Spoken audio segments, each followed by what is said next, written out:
JCB न केलेला नाहीये. नाही तर मशीन वगैरे काही चालू नाही. आज जाणून बुजून रात्री 11:30 वाजता मुद्दामून कट मारला. नमस्कार.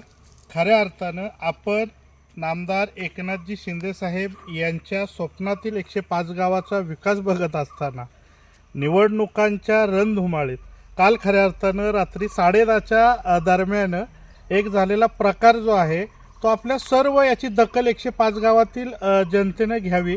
कारण मित्रांनो, या ठिकाणचा रस्ता असेल, या ठिकाणी BSNL च्या नेटवर्क सेवेसंदर्भात अनेक निवेदन एकनाथ शिंदे साहेबांना जनतेनं दिली आणि याच अनुषंगानं कुठंतरी मागच्या 6 महिन्यात इंटरनेट सेवा असेल किंवा BSNLचं नेटवर्क असेल, चांगल्या पद्धतीनं सेवा देत असताना आपण आपल्या प्रेक्षकांना दाखवू शकतो की या ठिकाणची ही वायर आहे, ही जाणून बुजून काढलेली आहे. आपल्यासोबत BSNLचे अधिकारी आहेत. आपण आता ज्या ठिकाणी वायर कापली, खांबिलगोलचा परिसर आहे त्या ठिकाणी. साहेब, आपलं नाव काय? मी अभय जाधव, सातारामध्ये BSNL मध्ये मेंटेनन्स टीममध्ये आहे. अच्छा, हे हा जो प्रकार केलेला आहे याबद्दल काय सांगाल? हा JCB न केलेला नाहीये. नाही तर मशीन वगैरे काही चालू नाही. आज जाणून बुजून रात्री 11:30 वाजता मुद्दामून कट मारला. मुद्दामून कुणीतरी कट मारला एक्सरने. आम्हाला असं विचारायचं आहे, ज्या व्यक्तीला त्या लाईनबद्दल माहिती आहे त्यानंच केलं असेल, नौका माणूस हे करू शकतो का?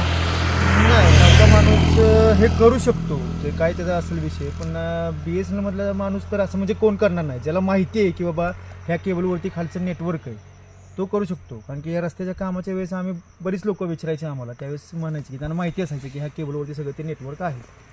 मित्रांनो, खऱ्या अर्थानं आपण कोयना विभागाचा विकास हाच ध्यास सर्व आम्ही तरुण पिढी असेल, पत्रकार बंधू असेल, हे जनतेला सांगत असतो. मात्र या निवडणुकीचा परिणाम एवढ्या खालच्या थराला जाईल. आमची पत्रकार म्हणून सर्व राजकीय पक्षांना विनंती आहे, निवडणूक ही विचारांची व्हावी, विकासाच्या मुद्द्यावर होईल. असे जर कृत्य करत असेल तर सर्वसामान्याने आपल्या जनतेनं या सर्वच उमेदवारांचा योग्य तो विचार करावा. अजूनही वेळ गेलेली नाही, 2 दिवस निवडणुकीचे आहेत. मात्र जो काही जनता निर्णय घेईल तो योग्यच घ्या. कारण आता शिंदे साहेबांच्या स्वप्नातलं 105 गाव आपण बघतोय. या ठिकाणची गुंडेशाही आणि हिटलरशाही जर मोडीत काढायचा असेल तर हे असे प्रकार नक्कीच थांबले पाहिजेत. त्यामुळं मतदारांनी एक जागृत मतदार म्हणून या ठिकाणी खरंच योग्य तो निर्णय घ्यावा असं मी सांगतो. Nitin Gaikwad, DDM news, Tapola, Mahabaleshwar.